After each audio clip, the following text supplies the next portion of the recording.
భాద్రపద మాసం కృష్ణ చతుర్దశి అంటే అనంత పద్మనాభ చతుర్దశి వరకు 42 రోజులు ఒక నియమం, లేదా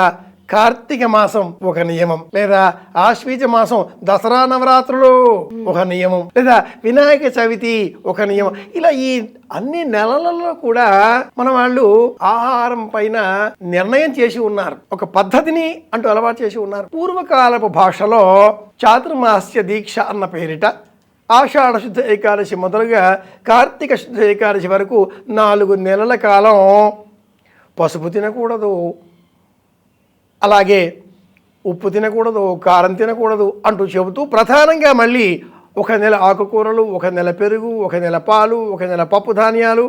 వీటితో పాటుగా పచ్చిమిరపకాయలు, ఎండుమిరపకాయలు, ఆనపకాయ, బీరకాయ, పొట్లకాయ, ఇలా ఎన్నో పదార్థాలు వద్దు వద్దు వద్దు అని చెప్పి మరి ఏం తినమన్నారు?